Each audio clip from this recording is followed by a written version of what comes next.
Most people don't buy cars anymore.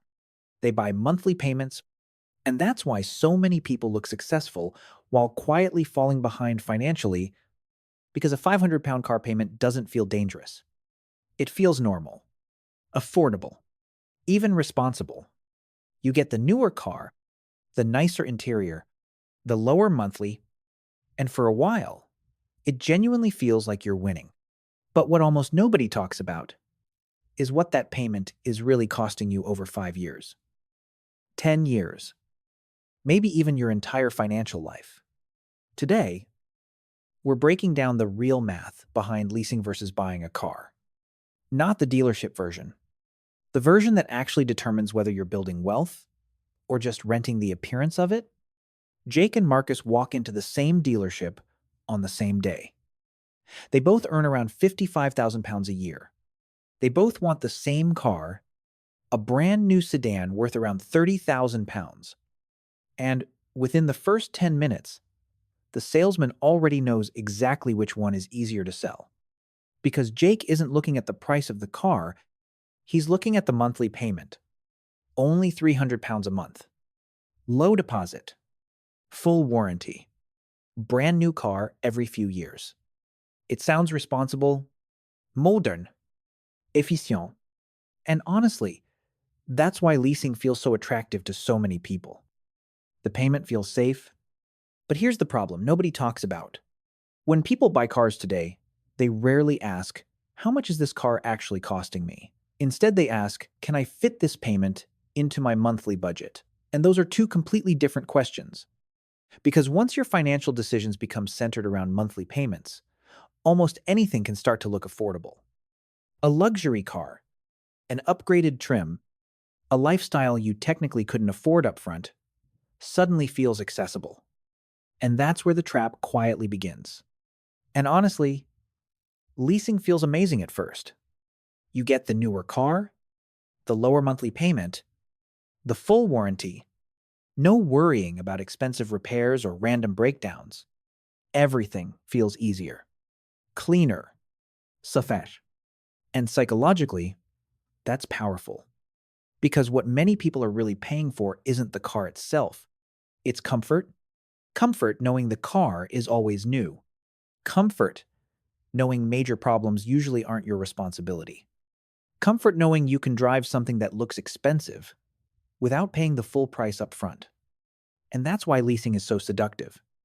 A £30,000 car sounds expensive, but when the dealership turns it into just £300 a month, it feels affordable. And that's where the trap quietly begins.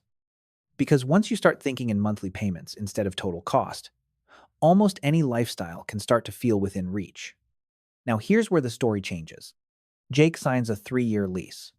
Marcus buys the same car with a 5-year loan. At first, Jake feels like the winner.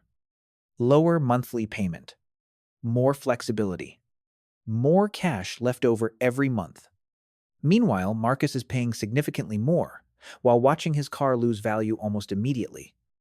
And psychologically, that feels terrible. Because every month Marcus sees money leaving his account while the car itself keeps depreciating. Jake sees this and thinks, why would anyone choose the more expensive option? But 3 years later, something important happens. Jake's lease ends, and suddenly he has a decision to make: buy the car, give it back, or lease another brand new one. Most people choose the third option, because by now, the payment already feels normal.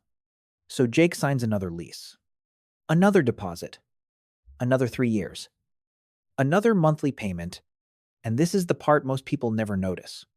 The car resets, but the payment doesn't. Marcus still has payments too, but his loan has an ending. Jake's payment cycle keeps restarting from zero. One path has a finish line. The other quietly becomes a lifestyle. And this is where the conversation stops being about cars.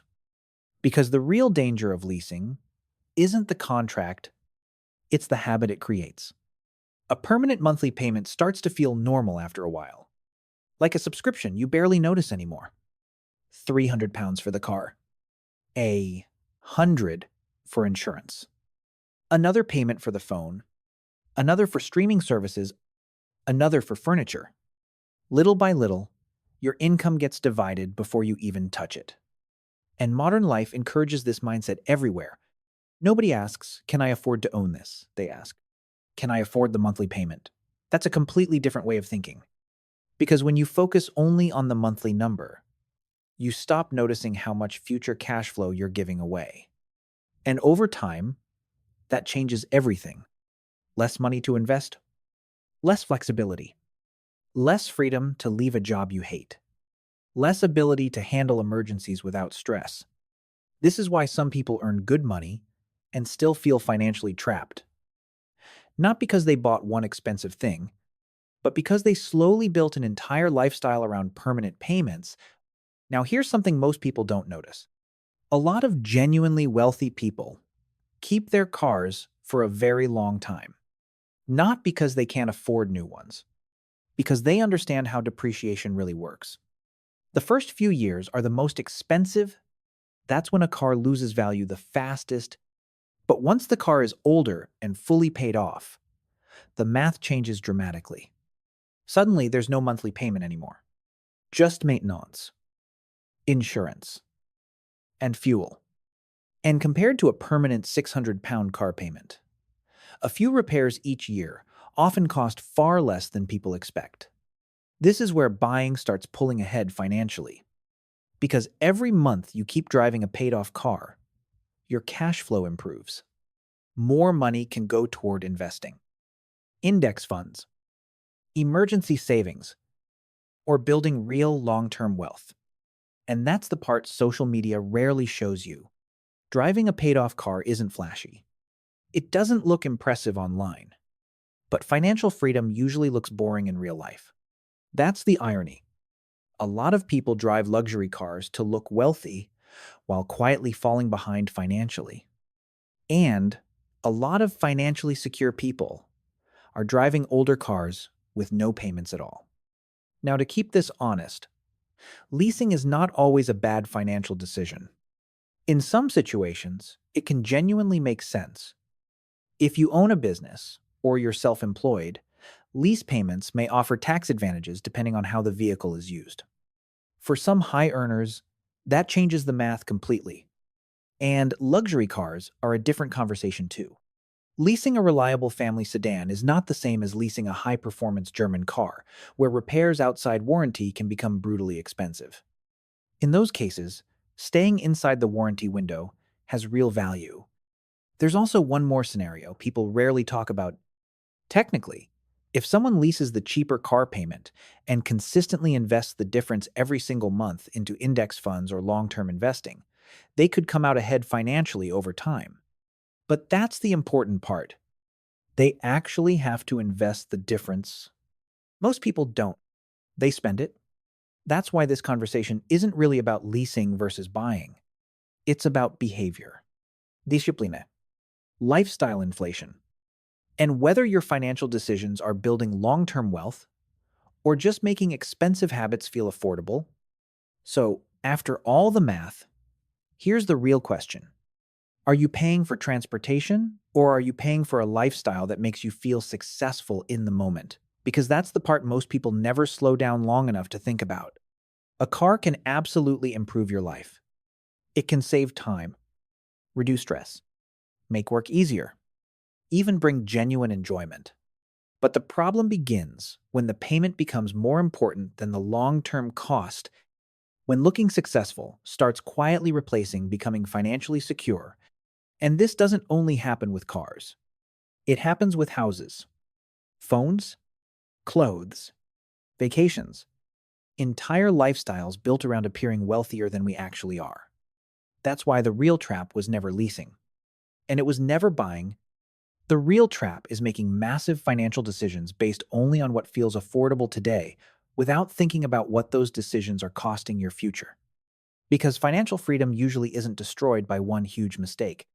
It's slowly drained away through small monthly payments that never seem dangerous in the moment. So the next time a dealership shows you a low monthly payment, pause for a second. Because the real question isn't, can I afford this car? It's, what is this decision costing me over the next 10 years? Because that's how people quietly stay broke while looking successful. So now I'm curious. Would you rather drive a newer leased car or an older car with no payments? Drop your answer in the comments. And if this video changed the way you think about money and financial freedom even a little, make sure you subscribe. Because here we don't chase the appearance of wealth, we build real wealth the smart way.